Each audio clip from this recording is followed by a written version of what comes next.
Greetings, my brothers and sisters. Sending gratitude to all of you who are joining in today to accompany us down the rabbit hole of self-exploration through plant medicines. My name is Ryan Sprague, and I'm here to tell you that your frequency is now set and tuned to explore psychedelic medicines and the impact they've made among the countless psychonauts exploring the last true frontier.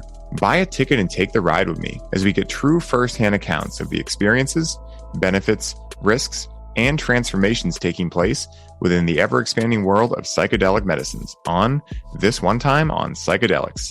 I imagine for everyone listening who has interacted with plant medicines, you fully well know the impact they can have upon our experience of life.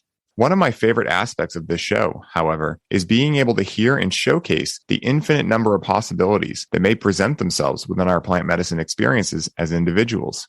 For me, hearing other people's experiences has, in many cases, allowed me to be able to integrate my experiences to deeper levels, as I have found that hearing other people's experiences allows me the opportunity to receive the key for an awareness that was locked up and unable to be processed until I received the insight from that other individual's journey. Today on the show, we have an amazing soul joining us who is not only willing to speak to and share his experiences, but is someone who is extremely passionate and highly skilled in the areas of plant medicines and coaching, and shares my love for giving others a platform to share their journeys through his podcast, the Good Demand Podcast. Prepare yourselves to have your curiosity muscle turned to 11 and your imagination set free as I welcome my man, Miguel Felix, to the show. Miguel, pleasure to have you here, bro. Thank you so much, man. A pleasure to be here.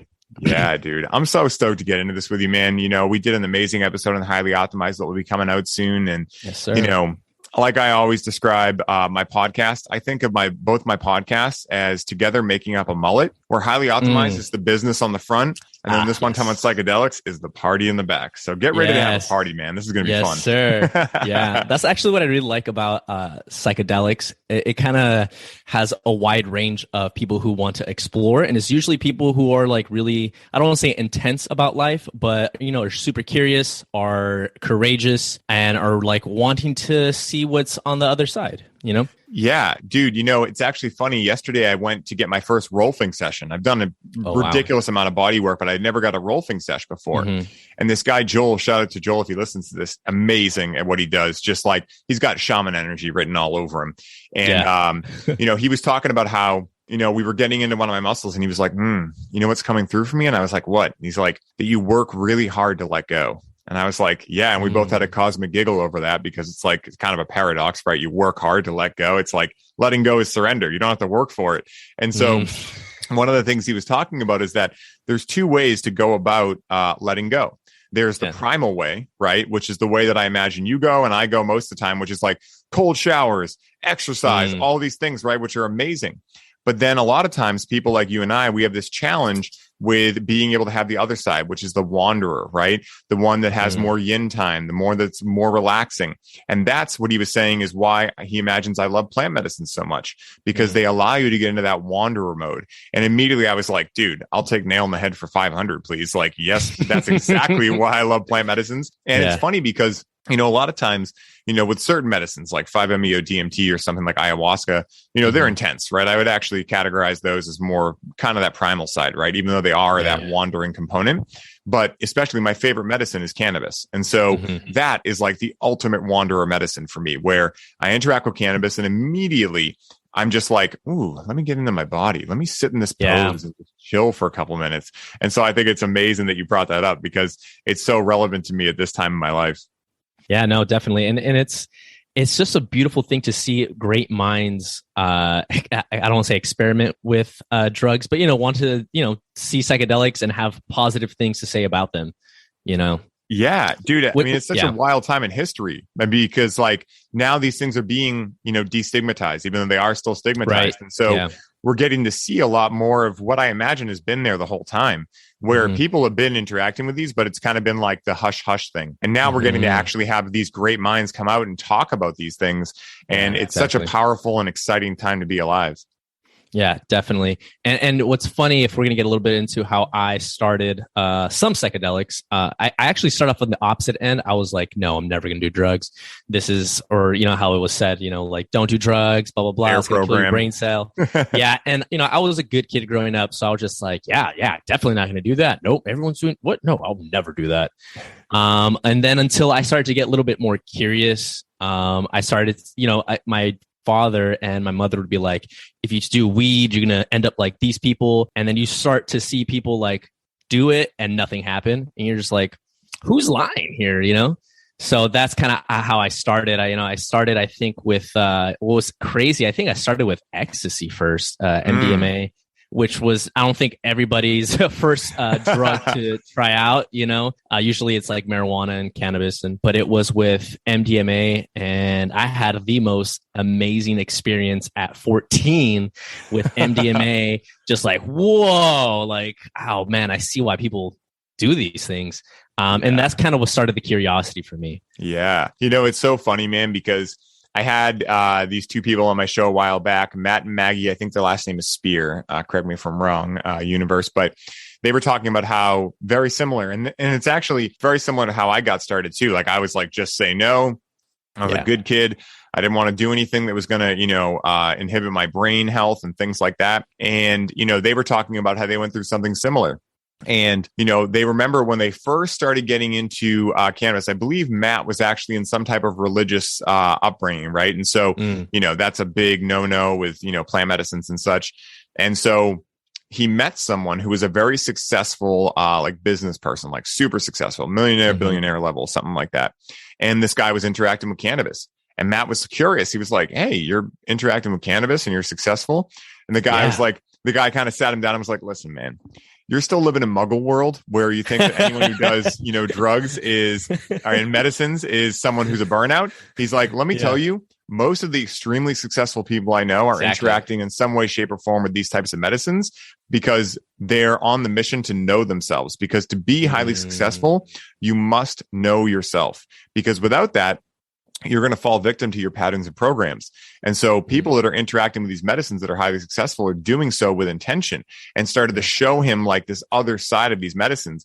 And that's really where they go from being a substance to a medicine, because it is a fine line, right? Like, I'm a huge cannabis advocate, but at the same time, I'm very well aware that cannabis can be abused. I'm very well aware that patterns of dependency can happen with anything, regardless of what, how beneficial something can be. It's not matter of fact, right? It includes the humanness in it, right? Like what that human does with that medicine can create a medicine or it can be a substance. So it's really powerful to talk about that stuff because, I feel there's so much popularity with psychedelics, and a lot of people that are new to this world are hearing all the great things, but they're not hearing some of like you have a lot of responsibility with great power, right? Because they say great power comes great responsibility. And so the great responsibility is like, you need to be able to have discernment in understanding why you're interacting with these medicines, what your intention is, and if this is actually helping you or it's hindering you. Because I imagine you've seen plenty of people that, like, again, for me, cannabis works great. And at one point, it was dumbing me out, right? But it took taking a break from it to understand that. It took, a lot of education to understand that. I've met with over 9,000 patients in the cannabis industry, and a lot of them were in these unconscious cycles of abuse, and no judgment. But at the same time, it's just, again, for me, I knew what I wanted in my life. And to do that, I had to become responsible with my use. Yeah, no, and I ended up in that situation myself, man. I started to smoke weed more when I graduated high school. I was in sports, and I never wanted to do anything that would compromise my lung capacity, my VO2 max. So, I experimented a little bit in high school, maybe in the off season, with a little bit of marijuana. Sometimes I would do, I did MDMA maybe like 4 times max in high school. But, I waited until I graduated. Well, actually, I didn't wait, but like post high school, I wasn't really into running that much anymore. So I started to, smoke a little bit more cannabis. And man, that was just an amazing like renaissance for me, because I just started to explore so much of just my mind and the world around me in a different perspective. And I think that was a great beneficial part of my life. I remember like, I just started off in community college. And, I would smoke a little bit, and then I would just spend like 3 to 4 hours in the library, just like reading different books, philosophy, psychology, art. And it was just amazing to be, inspired through cannabis to keep going for such long hours of like reading and exploring, just because everything was just so much more like vivid, and my brain was just consuming it a lot more different. I even took a poetry class, a master's poetry class, and just reading the great writings of different writers of the past. And like on cannabis, it was just like, whoa, like this is amazing. I think it allowed a lot to be open and allowed for a different perspective to come through things that I may not have been so interested in, in a normal state of mind. However, I think, I have a very strong, I don't know if you know the 4 archetypes of like king, warrior, magician, lover. Yes. So I have a very strong lover in me. I'm more of an artist than anything. I love to be a warrior and summon that warrior, more so lately, just because it feels good. But I do feel sometimes like I'm more of that artistic lover that just wants to create and share and just take part of the world. So that addicted lover for sure got a little addicted to cannabis for a long time. I could not stop. I don't know if you have had that in the past where you tell yourself like, hey, not gonna smoke today. Like I've been noticing like I need to take a break. I need to take a break. This needs to be a good little smoking break for me. And then, the first person to be like, hey, you want to hit this? Yep, I'll hit it. Yeah. It's like, what the heck is going on with me? And I had no control over myself. And then the pain teacher started coming in pretty heavy. I started getting anxiety, bad anxiety. And there was quite a bit of overtime where I couldn't control I don't want to say it was an addiction, but for sure I couldn't control my habit of smoking. And the anxiety was extremely strong, to the point where I would literally look at the joint or whatever I was about to smoke and be like, I know what this is about to cause me. And for some reason, I need to smoke it. It was just such a bad place, man. And what ended up happening was the anxiety got so bad. I would like sometimes smoke, and I was in college now at the University of Santa Cruz, and I couldn't even look people in the face, man. I would if I were to smoke, I'd be like, this is my whole day is done. My whole day is done. I can't go outside my dorm room. I know I'm going to look at somebody and be like, what are they thinking about? Like, just deep thoughts of like just self-judgment, other people judging me, social anxiety. And then finally, man, I just had to be like, okay, done. I can't I couldn't anymore. And luckily I took about a 2-year break. It was really tough for me, but I do benefit that time to be able to empathize with others who struggle with any type of addiction or habit forming habitual substance use. I had a friend who was addicted to meth, and I'm able to really empathize with him, even though that drug is a lot stronger and a lot more addictive. But I am able to at least see a little perspective onto his addiction and his illness. But yeah, man, that time was extremely tough for me. I'm really glad you're bringing this up, because this is why I made Connect with Cannabis, right? Because I started noticing both from my own experience and from many other people's that cannabis is this amazing plant, yet there's no user manual for it, right? There's no guidance because we've lost a lot of the wise elders of the world. We have plenty of elders, but not too many wise elders. Back in the days of tribal societies, they would teach you about these plants and help you understand the language they spoke in. And yet all of that has pretty much been lost, right? And, there are certain places you can go to learn stuff if you want to go down to the jungle or you want to work with a shaman. But, this plant is so available these days. And most people are not in the realm of doing, quote unquote, the work or any of this. And again, no judgment. It's just an observation. And so how I always say it is, people say cannabis is addictive. And I go, yes, and do you want to think that a plant is addictive, or do you really want to figure out what's going on? And so this is exactly what you went through, right? Where, yeah, you could say cannabis is addictive, but what really is addictive for people that are going through some type of discomfort, the feelings of comfort that cannabis bring on, that is what is so addictive. Yeah. And it's, again, it's feminine medicine too, right? So a lot of times for me, I had a lot of masculine energy turning on for the first time in pretty much my life. I was always like you, artist, lover, things like this. And I had more of that king and warrior turning on. And I didn't know how to accept it myself and accept it into me, into my wholeness. And so what I was doing was unconsciously, I was interacting with cannabis once a night to feel safe in the feminine, because that's where I felt comfortable.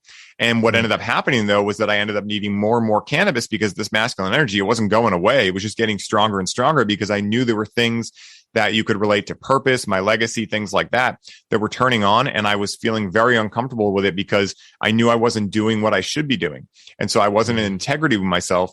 And that's where cannabis finally told me, like, listen, you need to take a break from me, because right now you're dependent on me. And, you know, just like any relationship, if you become codependent in that relationship, then you're not giving that your partner, yourself, your life, etc., the full send that it deserves. You know, you're essentially relying on someone else to provide something for you that you're not willing to provide yourself. And so for me, you know, this has been a huge transition for me over the last 5 years. And it's why I do connect with cannabis, because there's so many people that are struggling with this same type of thing. And really, it's the best thing ever if you choose to view it as a gift and an opportunity, because cannabis will illuminate so much for you. Like, first of all, if you're becoming, and we'll use cannabis as an example, if you're becoming dependent on cannabis, there's a curiosity there. Why is that happening, right? Most people just either, you know, stop at like, oh, I'm becoming dependent on it, or they just continue doing it, right? They never ask the question. But if someone is interacting with cannabis and they're finding that it's becoming this form of comfort for them, there's a huge clue there, right? And this is where cannabis can help, right? But it takes a much different type of relationship with the plant to do that. And so what I tell most people is get clean for a while, right? Take a month, 2, like I took about 3 months off when I first did it. And then you'll actually be able over those next 3 months to go, ooh, this is actually what I really miss about that plant, right? These are the things that I know now that I'm willing to own up to that actually had nothing to do with the plant, that were me, that I was scapegoating with the plant. And so just the same way that if you're in a relationship with someone and you guys live together and you've been living together, say for 5 to 10 years. And so everything is just normal to you. And then that partner takes off for 2 months and they're on an epic adventure, let's say, right? All of a sudden you start realizing like, wow, I really miss the way she made my eggs in the morning. Wow, I really miss that, you know, good morning that she gives me from the kitchen.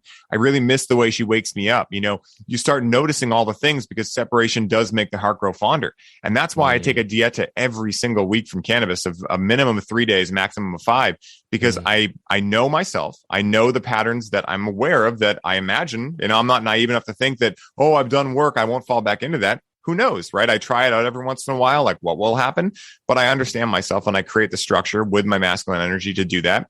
But then also it allows me every single week, on the weekends, I'll connect with her. And then what I'll do is during the week, I'll notice what is hard for me to experience in my sober state that was easy for me to experience with cannabis. That's my next lesson, right? That's my next challenge that I get to go do, right? My next step in my evolution. And I get to figure out like, what is it that I really love about cannabis? And for me, it's like, it's the way that she soothes me. It's the way that her essence infuses into me. It's the way that I'm able to be fully present with anything in my life when I'm interacting with her. And in that way, I've now allowed the plant to go from a substance, which I used for years, to now a medicine and a teacher, where now she's able to teach me like, what parts of yourself are you not able to give yourself yet? And so it's been such a powerful journey. And I'm so glad we get to share this, man, because cannabis is the people's psychedelic, right? It's the ones least stigmatized, the most available, the ones the most accessible, because you don't need to go to a jungle to do it. You can do it in the comfort of your living room, but it's also the most widely abused in the terms of psychedelics because it is most available. And so it's so powerful to talk about this stuff because we're not alone, right? What I've learned in doing Connect with Cannabis is that there are thousands of people out there that are feeling this, but they just don't know what to do, right? They're feeling intuitively there's something wrong, but they don't know what it is.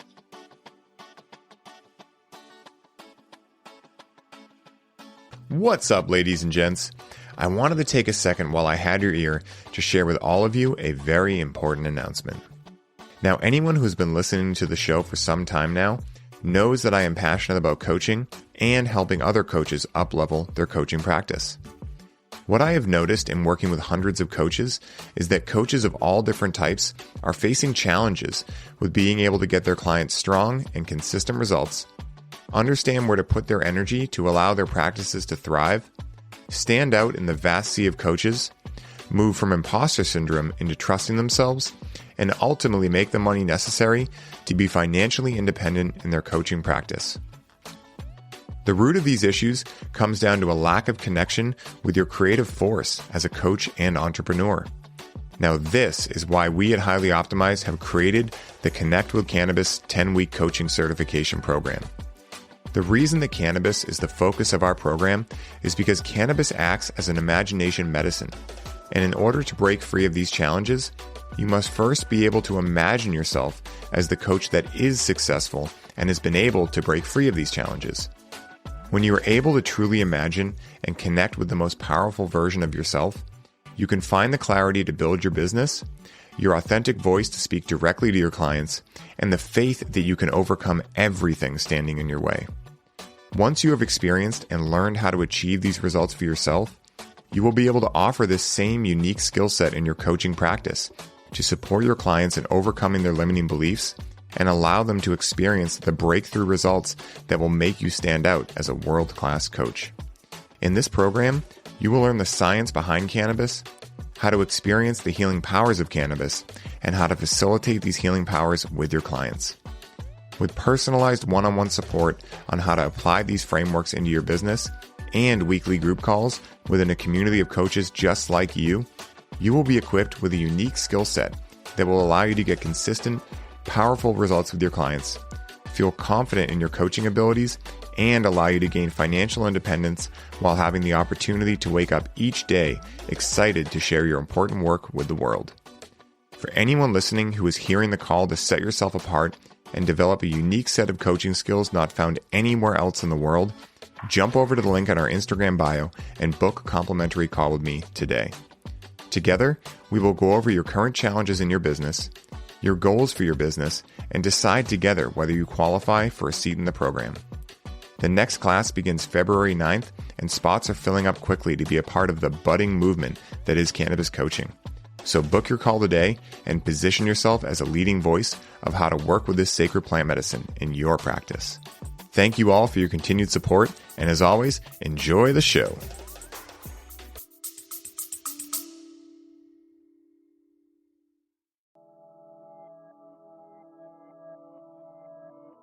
Hey everybody, I hope you're enjoying the show. I wanted to take a quick moment to let you all know that the doors are officially open for the Conscious Cannabis Collective. And as such, this is the last week you can sign up and receive all of the bonuses we're currently including. This is the last time I will be personally onboarding those of you who sign up with a complimentary one-on-one session, and you'll have the ability to get the Grow with Cannabis course for free during this limited time. For more info on how you can take advantage of this offer, head down to the show notes for this episode and secure your spot today, as we only have so many spots left and they are filling up quickly. Now back to the show.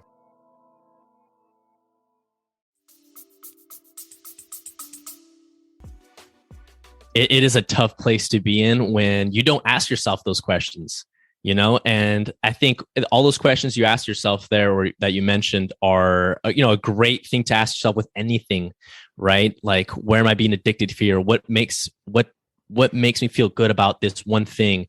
Is it codependence? Is it interdependence? Like what is, what am I dependent? Like, these questions are just so amazing to ask. Is that how you structured your Grow with Cannabis? Yeah. Connect with Cannabis is structured. Yeah. And actually, it's funny. That's like a foreshadowing, because our second course we're coming out with is Grow with Cannabis, where I teach people actually how to cultivate cannabis sacredly. Because, not to go down a rabbit hole, but like the whole idea of cultivation in general is self-development, right? It's delayed gratification. You're putting a seed in the ground. You're working every day to help that plant grow. You're taking care of it. You're doing all of the same things: high quality food, high quality water, energy, right? The energy balancing of the rooms, or, your garden. It's the exact same thing as cultivating yourself. And so the whole entire metaphor for the course is that you're learning how to cultivate cannabis sacredly, but really, take out cannabis, you're learning how to cultivate you sacredly, right? And that's awesome. This is how I relate things, because again, cannabis is not the moon, but it can be the finger that points you back at the moon when you get a little confused as to where the moon is. And that's what I feel a lot of people get misconstrued, is they end up looking at cannabis as if it's the thing.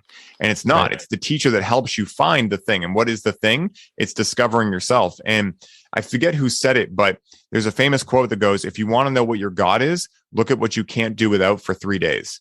Damn. And Paul talks about this a lot. And that was like, I feel attacked, right? Like, because again, it's so powerful. I mean, there are so many things in my life that I love. And also I realized that I don't necessarily need any of those things. And if I feel I need them, that's the time I feel I need to take a break from them, because there's a balance to everything. And that's where the masculine and feminine comes in. Because again, in my masculine, I'm like, oh, I wake up and I drink cacao every day and this is my thing and I do all this stuff. But also I might wake up one day and go, you know what? I don't really feel like I need that today.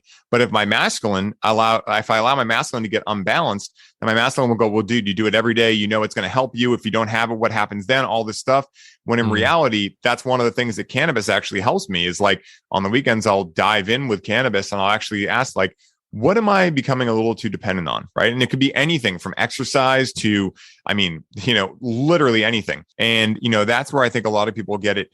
Challenges, they'll, for instance, in this cannabis scenario, they'll put down cannabis and they'll start working out 3 times a day. Then they'll be getting tendonitis and all this stuff. Then they'll have to stop working out and then they'll start, playing video games 3 times a day. Right. And it's like, it's the same pattern. There's something there. It's just that a lot of people fail to realize the lesson in it. And again, it's not everyone's, I firmly believe that it's not everyone's mission in this life to figure those things out. But for those it is, we feel it and there's like no way avoiding it. And I feel like that's what happened to you. And that's definitely what's happened with me as well. Yeah, man. And luckily now I reintroduce cannabis slowly. And it's a new teacher now, which is great. And now I only really interact with it maybe once every week, on the weekends as well. Yeah, I try not to introduce anything during the week. Just keep it, clean while I work. But yeah, so it's a great teacher now, man. Especially because some of that anxiety still comes up, and it's a great teaching moment that I just breathe. Like I can feel my heart race or my thoughts go faster than I would like them to, and I just kind of quickly just snap back into it. Breathe. And like I get to practice control of my mind and my body and just be more meditative. So it's crazy how life is full circle, and I can reintroduce something that was an extremely disabling thing. But yeah, it's awesome. Dude, you spoke to it perfectly. And, that's essentially what we go through in the program is we talk about 8 different modalities that you can use with cannabis, the most basic being intention. So, even if you're interacting with cannabis, say you're on vacation and you're like, I'm going to interact with cannabis every day. Cool. That's not inherently bad or good, right? Everyone's different. I know people that interact with cannabis daily and that works for them at this moment in their life. So it's like, who am I to say right or wrong or any of these things? But, the idea is that before you go to hit that joint, you're asking yourself consciously, what am I looking for in this? Right. Not because, I'm going to judge myself on any of this stuff, but just, is it, as simple as I'm looking to find some happiness? I'm looking to feel more connected, or is it something more specific? Like I'm facing a specific challenge in my life and I'm looking for an answer on that challenge. I'm looking for some help on that. So that way, even if you are interacting with it daily, it's conscious, right? Every time you're interacting with it, you know why you're doing it. Because if you do that, cannabis is going to be able to help you way more, because cannabis is inherently feminine. So just like, when you were a kid and, at least in Boston, it was a snow day, or, I don't know what the equivalent of snow days is in California, but, like maybe it was too hot to go to school. I don't know what the exact thing is, but like fires. Yes, fires. So there was a fire and, you were hanging inside playing video games and you were maybe 9 years old and you're like, Mom, can you make me pizza rolls? And she's like, sure, honey, I got you. Right. So she makes you pizza rolls. And so like, if you're not telling cannabis where you want to go as the masculine component of this equation, then what's essentially going to happen is she's going to comfort you. She's going to pull the wool over you. She's going to just make you content with everything. But what happens is that we are evolutionary beings. We want to evolve. That's what we do, right? The only status quo in life is, or the only constant in life is change. And so, as we're starting to change, if we're refusing to accept that, we're going to need more and more cannabis to find the comfort of being content. And so that's where a lot of people fall out of balance with it. But it's so powerful, man. Learning how to work with cannabis in a way that allows you to have different modalities where you can interact with it and go, I need to have a conversation with myself. And so you interact with, you in your sober state, you write yourself a letter, and then you'll interact with cannabis and write a letter back, allowing cannabis to speak through you. All these wild types of things we do in the program, man, that, have helped illuminate so much for me. I mean, the whole course was me essentially doing that with cannabis, writing the cannabis and asking, and saying, I need support in this. What does this look like? How do I lay it out? And then having cannabis through me help me create the course. And so it really feels divine, man. And it's so powerful. And, I've met so many people just like both of us that, have the best of intentions, that want to be a power couple in their dynamic with cannabis. And they're just curious. They just don't know where to start. And again, there's so much information out there these days on every psychedelic that it's almost like, where do you start? Right? Like, there's so many different things. And, what I always tell people is, you'll know when it's time to quote unquote start, and only you'll be able to choose that. Cause, I have people come and go, should I do this? And I'm like, listen, I'm not your mom or dad. I can't tell you what's right for you. I can ask you questions, but you're going to be the one that has to come to that conclusion. And I think that's one of the most powerful things that psychedelics have helped me with, is being able to be comfortable answering my own questions and being my own leader, because the age of the guru is dead. Right. And this is why I'm so big on saying, be your own guru, right? Like you can learn from incredible people, but anyone that's telling you have to learn through me, I mean, that's essentially what, where religion went wrong, right? It's like, hey, you can believe in that thing, but you got to come here to do it. You got to pay us money. And I'm the only one that can actually have the direct experience of God. And you got to just trust and have faith in me.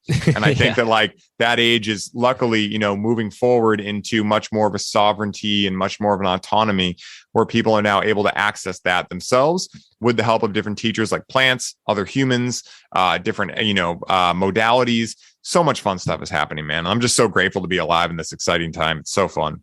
No, it's amazing, man. Like there's just so much like out there, so much resources, like especially with like mushrooms. That's one of my favorites. Same. Like, right? Like, wow. Like it's funny how marijuana is depicted through movies.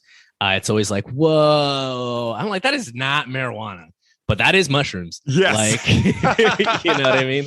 Dude, yes. And you're just like, whoa, like these colors and like, wow. Like I've had some of the most beautiful times of my entire life on, like psilocybin experiences. And like the amount of research that's out there for that now, it's such a beautiful thing, man. How about you? Have you had any awesome experiences with the mushies? Dude, only a million. They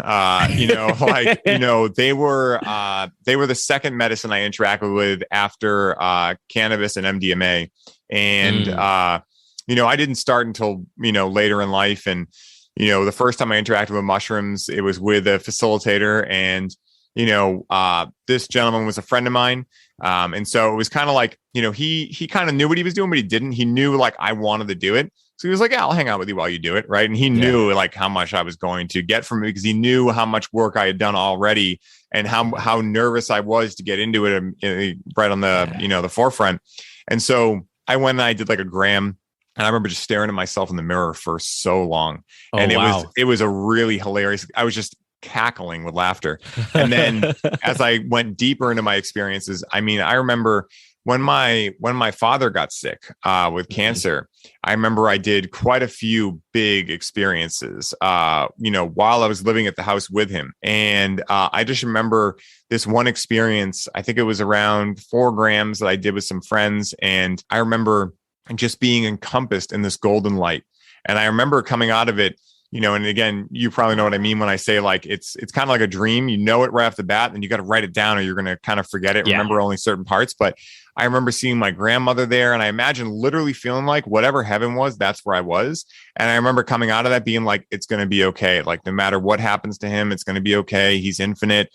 And that was like really amazing. And it was a chapter jump. And what I mean by that is I was at chapter 1 of like going through grief of like his diagnoses and everything like this. Yeah. And then I almost jumped to chapter 10 where I was like, oh, he's infinite. Everything's gonna be fine. But, what I didn't know at that time that I now know, having, done so much research and went to different trainings and such, is that there's a process to this. And so, yeah, I read the back of the book essentially, right? I knew the outcome, but at the same time, the mistake I made at that point was that I tried to avoid the grief. And that's actually where the dependency on cannabis started, right? Because then I was trying to go back to that golden place where I knew everything was going to be fine without allowing myself to be human. Because if we look at the term human being, human is form, being is formless. I was looking to be full being, but really like we're here only for like, if in our case, maybe 150 years or so, and so, we're here for that long and we're here to be human. We're here to be a little messy. We're here to be a little unbalanced. We're here to make mistakes. We're here to, laugh, cry, all the things. And that's what the beauty of being a human is. That's why the gods envy us, because we have the gift of being able to have a finite experience of life.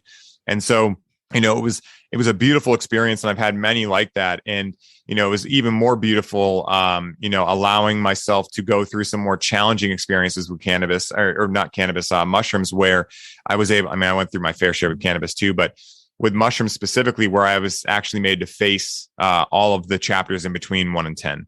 And so I've had all different sorts, and those are actually some of my favorite ones, because on the other side, I grew so much. Like, I knew the whole, like the really positive experiences I've had. I've never had a real big challenge being positive and super happy, right? You're the same way. Like we have smiles, like we have no problem being like the glass is half full person. What I did have challenge with was being okay in the eye of the storm, right? Was being okay with discomfort, was being okay with, maybe not knowing how things were going to end up. And that's, I think, the biggest thing that, plant medicines as a whole have taught me, is that everything will be okay. And it's okay to feel the discomfort and all the stuff that goes along with it as well. Yeah. It's interesting that you say that, because I've had, kind of like that, like our other podcasts, we talked about when I first started getting into like self-development and everything, it was more so because I didn't know what God was. I didn't really grow up with a religion, and I started to question those things like very young. And I think I had like a very strong pursuit of like, what is the other side? What is like this formless place? And, I've read through, different philosophical books. And I think I found a lot of those answers through, psychedelics. And then I had one specific psychedelic experience that like took me all the way there. And I was not ready for it. And then just being like in that, everlasting moment. Have you ever felt that, like that everlasting moment, like that place of like, you're here and it's here now and this is eternity? Have you felt that? Yes, dude, 100%. 5-MeO DMT. Okay. Like, I felt like I was there for infinity, yet I knew that I was also there watching the infinity happen to me. It's, dude, such a paradox. It's like, and then they tell two friends and they tell two friends. I felt like literally I was like almost stuck, but I wasn't scared. But I definitely know exactly what you're talking about. So I hit that spot during just on my birthday. I always do like some type of psychedelics on my birthday. Do you do too? Yeah, man. There's always certain times a year where I'll interact for sure. Yeah. So, it was on my birthday, and then I, did some mushrooms, and I took a little bit more than I should have. I was getting a little, I don't want to say cocky, but I was just like, it's my birthday. Like, I'm going to do a little bit more. And I hit that spot, man, like of just like, this is eternity right here. Nothing else exists. Almost like a snow globe moment of like, I've been here my entire life and this is where it also ends. And I got to experience like this deep sense of that other side of, eternity, of an eternal being. And I quickly wanted to return. I was like, my whole life, I've been kind of searching and seeking for, what these answers were of the other side of like, meditation was almost getting me there. And like books were almost showing me that. And then through that experience with, psilocybin, I got to really, really feel it. And head knowledge is one thing, but actually feeling it was a complete other thing.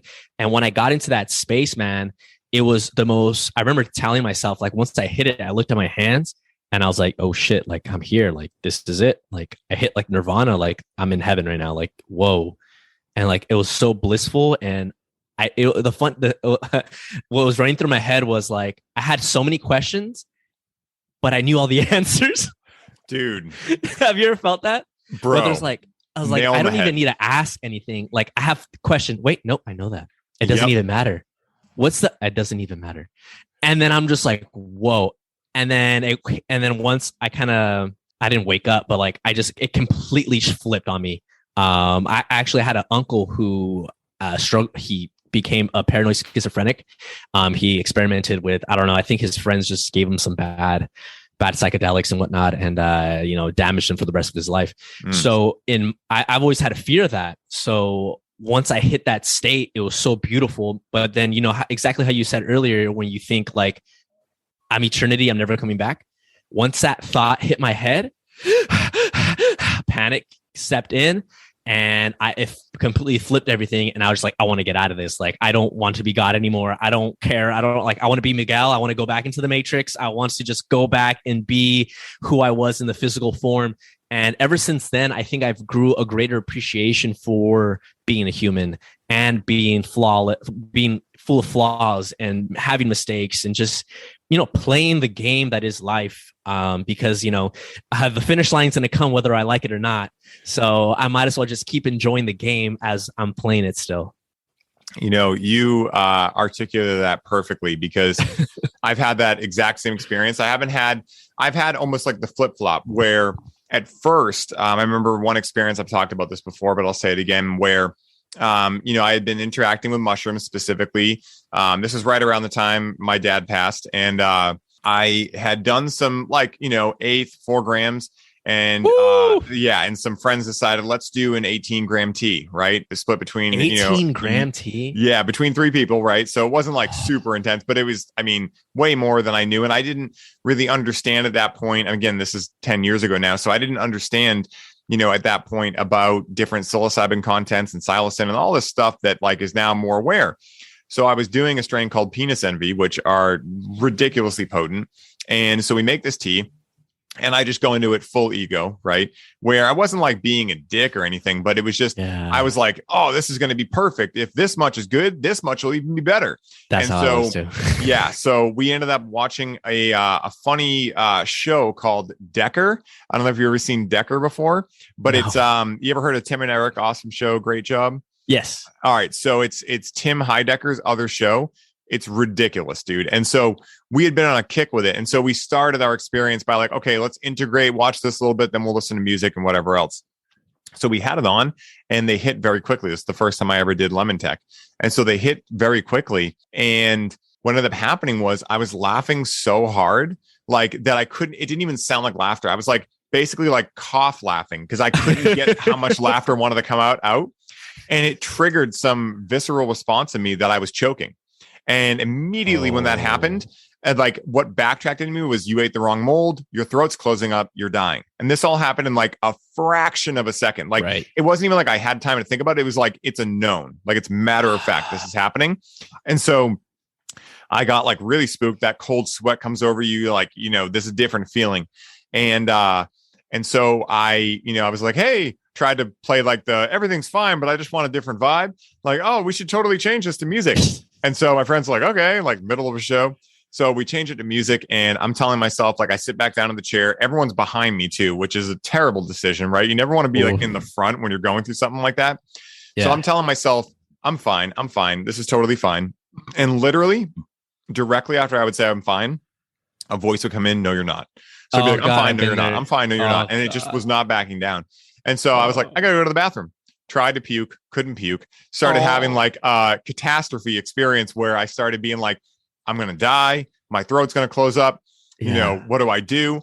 And so this lasted for about 10 minutes where I'm pacing in this small bathroom. And then after about 10 minutes, all of a sudden something hit me. I was like, wait a minute. If my throat was closing up, wouldn't I already be dead? Like, and then literally the second I said that, I felt the consciousness that is mushrooms, my higher self, whatever you want to call it. I felt it start laughing so hard. And it was just like, we had to check you before you wrecked yourself, right? Like, this is what can happen. You need to start interacting with these medicines with a lot more reverence. And that happened. And I was like, oh, okay. That was like my big check moment. And then I went, and then they were like, now go lay in your bed and see cool colors, right? Like, they were literally like almost making fun of me, but I totally deserved it. And so I went and laid in bed, and it was the most profound experience of my life. Then I went to all of eternity. I had the best experience of my life.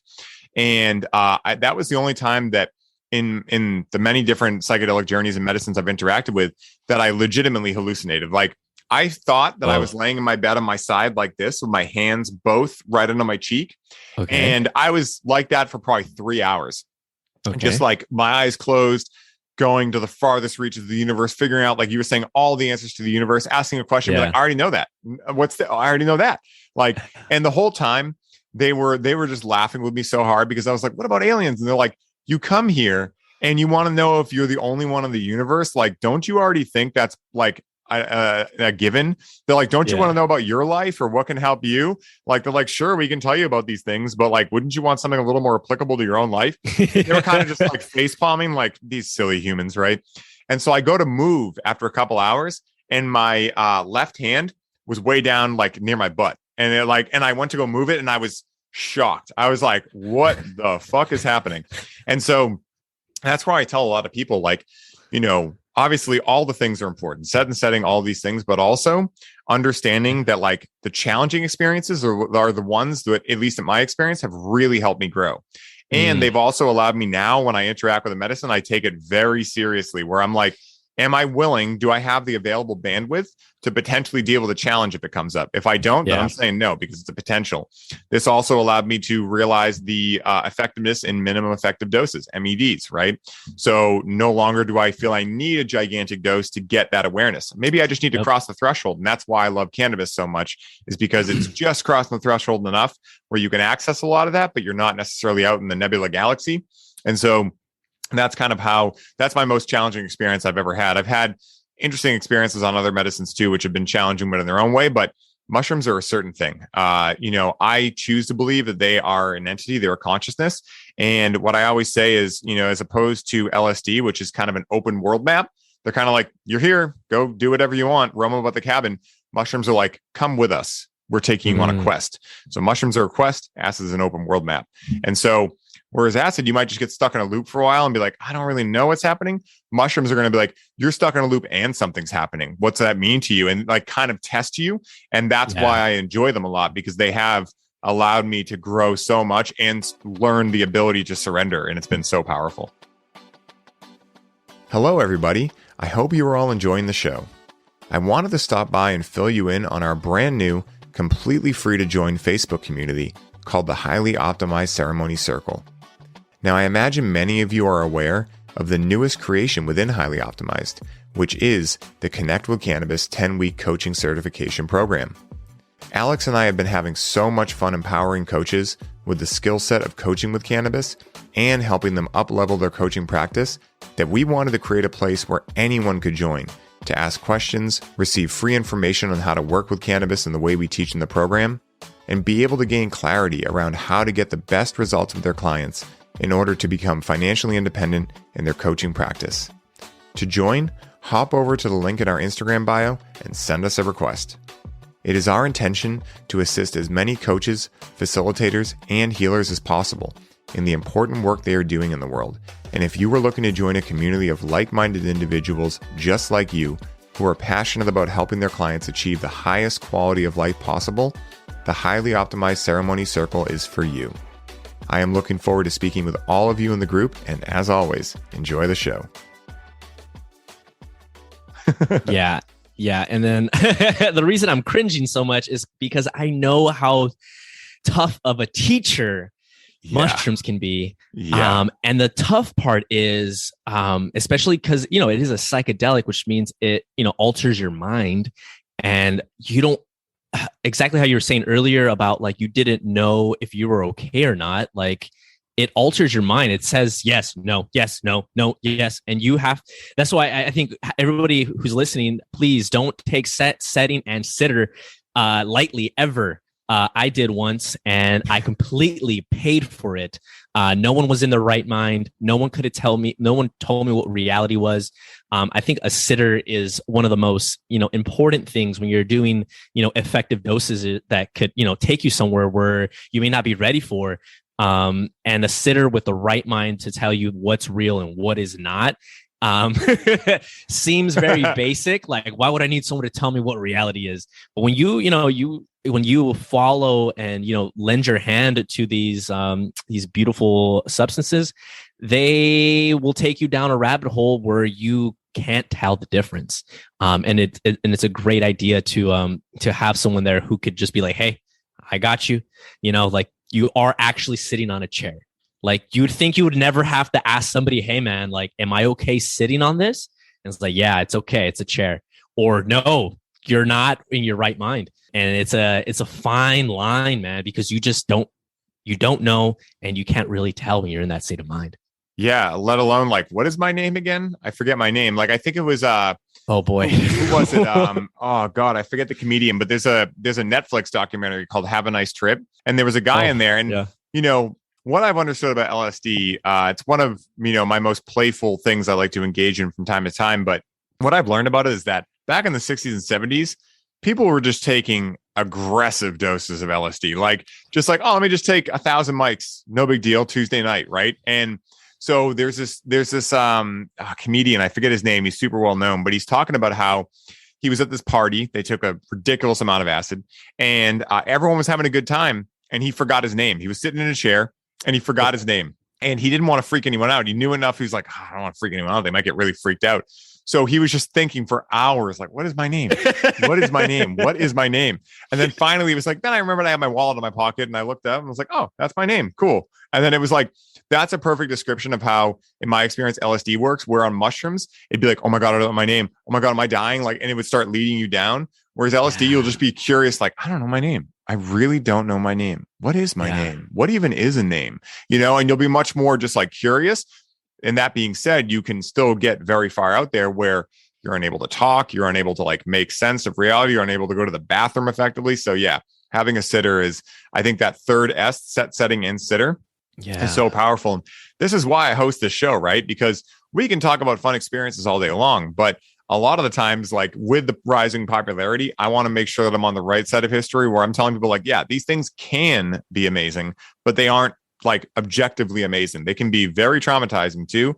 And so what I always tell people is, you got to use discernment. These are not for everyone. You do not need these to get awarenesses. You don't need them to become the full potential of your, authentic self.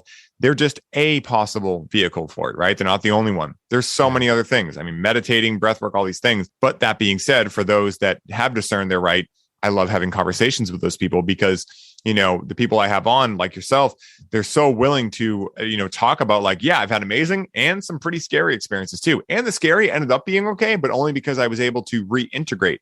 Because when you're interacting with a psychedelic, you are literally disintegrating, right? Everything you know to be real is leaving for a little while.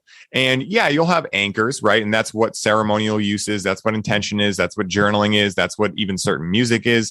That's what having a sitter is. All of these things are anchors, right? So if you're far out and you're like, I'm kind of like, I feel like I'm floating, they can pull you back down a little bit and be like, don't worry, you're here, you're safe. Okay, cool. Whew, I'm good.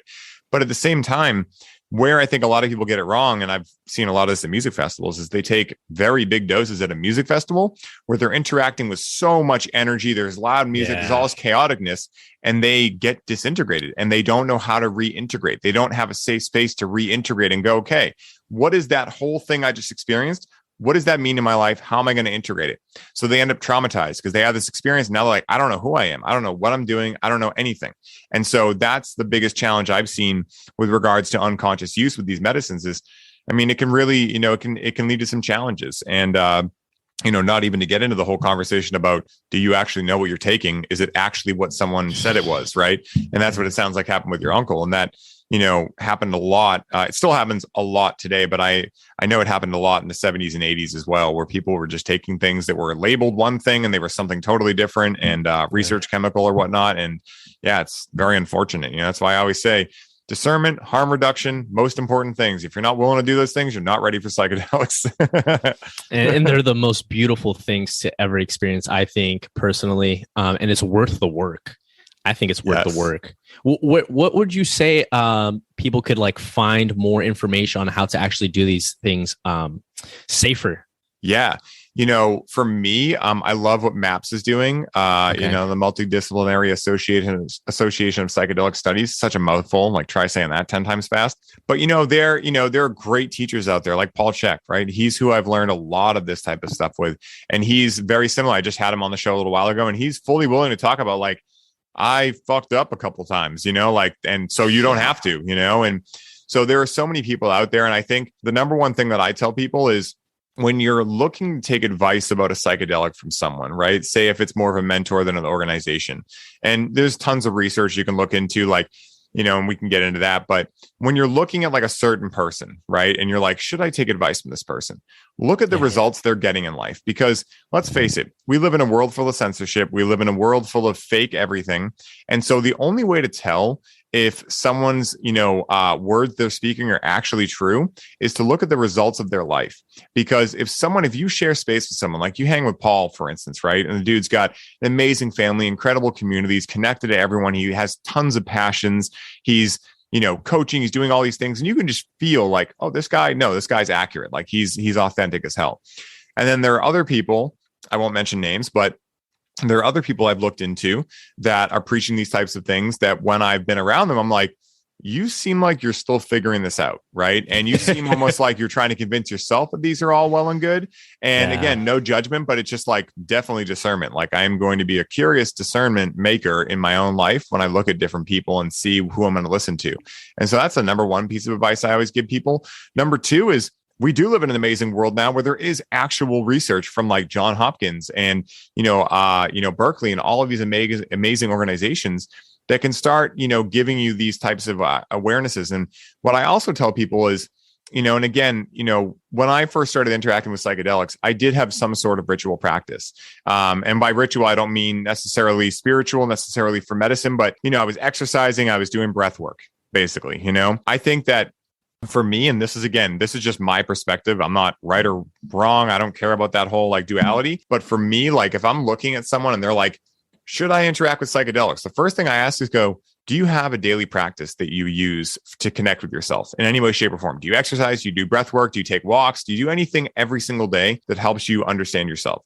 If they answer no to that, I'm like, I don't think you're ready for psychedelics. Now, I'm not going to tell them like that verbatim. I might say, I would strongly consider looking into this more and asking yourself, like, do you really feel ready for this? Because again, I'm not going to tell people I don't think you're ready or I do think you're ready. I'm going to question them to figure out and be their own guru, like we talked about earlier. And so I think that's one of the biggest things I ask people is like, do you have a practice, right? Because again, those can be your anchors, right? If you're starting to get a little freaked out, remember the breath. Okay, I can control my breath. Okay, I can go inwards, right? I can tell myself mantras. I can go take a cold shower if I need to really 1, 2, 3, sober myself. These kind of things can be your anchors. And if you don't know them, it's kind of like going to a job to build a house with no tool belt, right? It's like, how far are you going to get? That's how I think about it. Okay, that's good, man. Because I do feel people do need to just be more ready. Because I would hate, especially I have little brothers, I want them to, live a beautiful life. And I also want them to be safe, especially, people you love and you want them to have, these beautiful experiences, experimenting with, cannabis or, psilocybin. And you just want, the absolute best for them. I'm really thinking about my brothers right now because, they're at that age where they're wanting to experiment. And I'm like, I want to protect them so much that I almost want to say, just don't do it, but then at the same time, I need to remind myself that, he's his own being. And I just want them to really use them in the most safest and the most easy, beautiful way possible, because we love our family. We want them to, experience these amazing things that we have that we may have been a little risky to do. And we want them to be safe. Yeah. That's again, like the main reason I may connect with cannabis, because in what I've learned in going through it, I'm like, I'm not going to say that I don't want someone to go through what I went through because it helped me get to where I am now. But I do want to give them the opportunity to have a different course, right? Where they're going, like, I'm not going to say they're going to, but they could still face challenges. But when they do, they're more likely to be quick at seeing it happening for them and go, okay, what am I here to learn? I surrender. What's the lesson here, right? Because again, then they're able to make their experience more of a beneficial one. Doesn't mean good or easy or any of these things, but beneficial at the end. And that's why I felt like I had a duty, especially with cannabis, because it's so prevalent, to make sure that I was going on the right side of history. And, as soon as it's, legal to do so, I'll be making courses about, psilocybin and things like that too. And, I'm very passionate about these types of things because, again, we as the people that are speaking about these things have a responsibility to make sure that we're like, again, why I made the show to talk about the challenges that can arise. Because if we're just out there telling everyone they're the best thing ever, do it every day, then how responsible are we really being, right? And what kind of damage could be done in the wake of us spreading that message? And that's something I'm very aware of with a platform like this. My voice is going to be heard. And so, people that know me personally, they know I've had beneficial experiences. They know I'm an advocate, but I'm also always quick to say, they could be beneficial, but they're not objectively beneficial. And I think that's one of the most important things. And I think that's one of the ways that for everyone listening, we can all make a difference is by saying, hey, if you're interested in this, I'll talk to you about it. But the way in which I'm going to talk to you about it is not like I'm for it or against it. It's going to be a neutral party where I'm asking you what you're looking for from it, what your experience is thus far. And, again, what kind of seeing like, what can you handle? Because again, if you're someone who's going through a big traumatic experience, it may or may not be the right time to interact with psychedelics. So there's so many different things to think about. But, if we all just do our part in being able to educate people on like being a neutral party, I think that's one of the best ways that we allow this psychedelic revolution to not end up like the one in the 60s and 70s where people just get burned out. They end up, quote unquote, burnouts. They lose their motivation and they end up, just not doing much with the information they gain. I think we have the opportunity to revitalize that movement and actually do something with it. But again, it takes that masculine action. It takes that structure. It takes that discipline. And I think that's what, I see happening in the psychedelic realm, but it's like a fire. We have to keep, putting wood into the fire to build that. And that's what I'm so excited to be a part of in the modern day. It's amazing. Yeah, man. Full circle. We're here to integrate. We're here to live in that balance of like complete feminine and then also the responsibility of like that masculine to create structure in something that has no structure or no guide at all, right? And I feel that's awesome. I feel like that's what we're both trying to do and really just be open to both sides, look at the truth, be receptive to the truth, and willing to set down structures for others just to make a better world so we can all live in one. Yeah, it's so perfect. I remember I was in a college class when I was in community college, and shout out to community colleges, man. Like, dude, yes, sir. That was the best thing ever, dude. I went there to save money before I went to a university, and it was the best thing ever. And, I remember a teacher in class triggered me super hard because he was like, cannabis is a psychedelic and it is addictive. And I was like, fuck this guy. It's not a psychedelic. I've never seen anything like this and blah, blah, blah. And really what was going on was that it wasn't really the psychedelic thing, but the addictive part. I didn't want to accept that I was dependent on cannabis at that point, right? But now I'm like, dude, I would shake that guy's hand and be like, dude, thank you so much because you planted a seed in me that took about 10 years to cultivate, but now it's fully cultivated. And now I'm actually teaching people the same thing. And so that's exactly like, you never know what you can say, even if it doesn't resonate with someone at this time, you never know what might stick around and might allow them to really understand something down the line. And so, yeah, like, I love this conversation. This is like the conversation I love to have most around psychedelics because, we talked about all the different sides of it. And I think that is so, again, responsible, right? Because again, like, we are people that have benefited from this, but we're also people that we've talked about, like, had some, experiences that quickly turned into ordeals. And I want to prevent the ordeals and give the experiences as much, right? Because even if you have a challenge in your experience, if you have the tools and all of the awareness handy, it'll just end up an experience that was a challenging experience, not an ordeal that became some traumatizing event. And I think that's so powerful, man. As we wrap up here, man, I want to give people a chance to connect with you. I know you have an amazing podcast that I'm so stoked for people to find. And, I want people to be able to find out where to connect with you on Instagram. Where can people find you, man? Drop all your tags. Awesome. Yeah. So I'm at Miguel Felix Jr. on Miguel Felix Jr. on Instagram, at Good Demand on Instagram as well. We're also going to start coaching pretty soon. Me and AJ. Have you ever met AJ Tatugent? No, I don't think so. Maybe by face. Did he go to Paul's before? No, but he's also a Czech practitioner. We're getting together. Cool. Yeah, we're starting a coaching group, a coaching team, just because there's a lot of, awesome seminars that we all go to, either it's Tony Robbins or just things that we go and we come back home and we're left to do it alone. And I have struggled a lot with that. So I'm trying to create a little system here in Los Angeles, at least. We're going to do some online coaching as well. where we can just all integrate and be accountable for each other. Me and AJ are organizing that and helping guys. So if you're in Los Angeles, I think that'd be the best thing. But if not, we're doing online coaching as well. We'd love to help you, keep you accountable, showing you new things on spirit, health, and success in business. So let's see, when would I post that? I'll post that on @GoodDemand on Instagram. So if you guys are interested in some coaching and some accountability and some growing and some events, we're having events on business. We're having trauma release events here in Los Angeles, as well as every other Sunday here in Los Angeles. People come to my home. We'll do some ice baths, some workouts, and just getting around some awesome dudes, doing some awesome things, changing the world.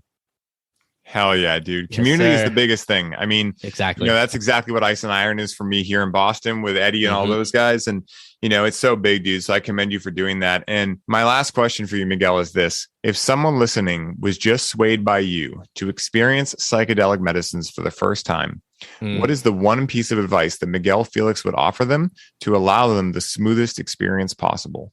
Breathe. Don't forget to breathe. Yes. Breathing, again, like when I talked about cannabis, is one of the something that always brings me back, because it's hard to come back sometimes when you're in a deep thought hole. Am I wrong? Am I right? Am I wrong? What am I doing? What am I doing? And then saying it's okay to stop thinking and just breathe and just be. That usually is a good reset button. And for anybody who needs a reset button, we all sometimes need to break glass in case of emergency, and that's your breath. So remember to breathe. Dude, I love that. And guys, whenever I have the opportunity to interview fellow podcasters and coaches, I tend to notice that the insights I receive seem to be heightened. This being said, when Miguel hit me up to hop on the show, it was an easy decision, considering how well our energies vibe together and how well articulated he is on the subjects of plant medicines and coaching alike. Miguel is one of those individuals that, in my experience, is able to make his fellow humans feel safer in their experience of being alive with his big heart, high energy, and radiant smile. And for anyone listening who picked up on those attributes and is curious to dive in deeper to Miguel and the important work he is doing in the world, make sure you follow him on YouTube and Instagram and keep a close eye on the amazing content he is creating. As if it wasn't blatantly apparent already with this episode, he is on a mission to allow his audience to up-level their lives in the most profound ways possible. Miguel, thank you so much for taking the time to get weird with me on the show, for being a bright light in the world for others to gain inspiration and power from, and for doing your part to create heightened awareness and love for those you serve. And until next time, my brother, may your journey be smooth and full of light. Aho. Aho, baby. Thank you.